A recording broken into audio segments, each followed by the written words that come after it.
Have you ever really stopped to wonder what makes a piece of art or a cool brand valuable? It's not just about the hours someone put in or the materials they used. Not anymore. Today, we're going to pull back the curtain on the hidden architecture of the creative world. We're going to look at the powerful and often invisible forces that decide who and what actually succeeds. Let's get into it. So, yeah, this is the big question, right? For centuries, the answer seemed pretty straightforward. But in our world and our modern economy, the whole rulebook has been torn up and rewritten. The value of creativity isn't a simple math problem anymore. It's this incredibly complex and fascinating story about perception, identity, and straight-up culture. And this slide, wow, it just lays it all out perfectly. Back in the day, think industrial era. Value was objective. You could point to it. You could say, okay, that took 50 hours of labor, it used this much marble, the technical skill is off the charts. Thinkers like Karl Marx built entire economic theories on this idea. But now, value is almost entirely subjective. It's all about how a piece of work makes you feel, what it says about your identity, and how it fits into the bigger cultural conversation that's happening right now. So, how in the world did this great value shift actually happen? I mean, this is a fundamental change in how our whole economy works, especially for creative people. We've literally moved from an economy of things to an economy of ideas and feelings. Now, what's so interesting here is how this table breaks it all down. Just look at that top line. The primary determinant of value went from tangible stuff, like labor hours, to completely intangible things, like consumer perception and personal taste. The creative professional is no longer just a skilled artisan. They've become a strategic curator of meaning. And this last part is crucial. We've shifted from caring about an object's use value, what it actually does, to its exchange value, what you can get for it on the open market. So, the most important point is this. Value isn't baked into the product anymore. It's not in the object itself. It's created inside the mind of the consumer. An item's worth can just skyrocket because the right person owns it, or because it gets talked about in a new way, with zero physical changes to the thing itself. This is the world we're all living and working in now. Okay, so if value is all about perception, then how do you actually create it? This brings us to a really critical concept, something that powers this entire new economy. Academics call it aesthetic labor. It's basically the work of just being. To put it simply, aesthetic labor is all the effort that people put into managing their own appearance, their style, their personality, all to fit a certain brand image. It's not just about what you can do anymore. It's about how you look and how you sound while you're doing it. It's about literally embodying the brand.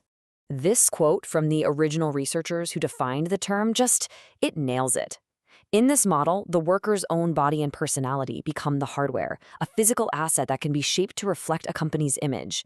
Your skills, yeah, they're the software, but your personal style, your look, your entire vibe, that's the hardware that runs it. And listen, this isn't some obscure idea from an old textbook. It is everywhere. Think about that perfectly styled barista at your favorite coffee shop, the fashion influencer curating every single post on their feed, or even the gig economy driver whose 5-star rating depends on them being super friendly. That is all aesthetic labor in action. It's the invisible work that makes our entire modern service and creative economy actually function. And just to be clear, this isn't just a cool theory, it's a huge field of academic study. You can see on this map here, researchers, especially over in the UK and the US, have been tracking the impact of aesthetic labor for decades.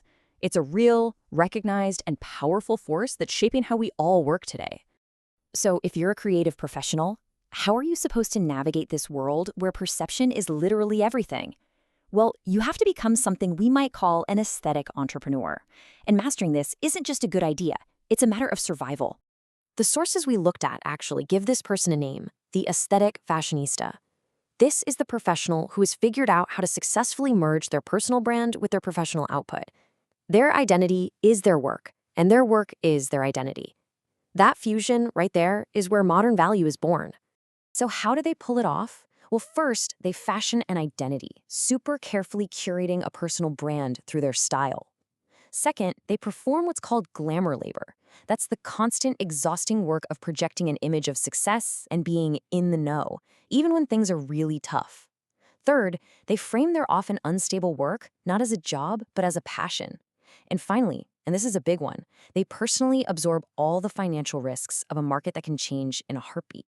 And you better believe employers are actively looking for people with this exact mindset. This quote is from a manager at a big gig economy platform. See, they're not just looking for skills, they are screening for that hunger, for that entrepreneurial spirit. They want workers who are totally ready and willing to take on all that risk themselves. The stakes in this whole subjective economy are just enormous. This number, $2 trillion, that's the estimated wealth that the ultra-rich have put into art and collectibles. It's a market built almost entirely on perception and cultural meaning, and it's the massive jackpot that fuels this intense pressure on every creative person to perform. So, where is all of this headed? The blueprint for creative value is always being redrawn, right? And that's especially true now with the rise of new technologies that are shaking up, well, pretty much every industry. And of course, this is the elephant in the room, the big question on everyone's mind. With AI that can generate images and text and music, is there even a place for the human creative professional anymore? Does all this talk about human perception even matter now? Well, here's the answer, and I think it's a really powerful one. The threat isn't the technology itself. The real risk is standing still while other people learn how to partner with it. So it's not about replacement, it's all about collaboration. You can think of it like a camera, right? The camera doesn't take the photo, the photographer does. It's the same exact thing here.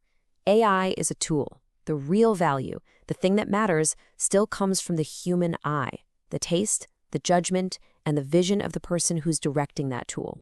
And this, right here, is why the human element is still absolutely essential. AI is terrible at intuition and genuine emotion. It doesn't have deep cultural context. It can't perform true curation and care. And it can't create what one source called an aesthetic rupture. Think about a glitch in a digital image or a chord in a song that's just a little bit off. It's that intentional, jarring imperfection that grabs our attention. That's what makes great art so powerful. And in a world of AI, these skills are more valuable than they have ever been. At the end of the day, the work of a creative professional, this whole complex dance of aesthetic labor and entrepreneurial spirit, it does so much more than just sell products.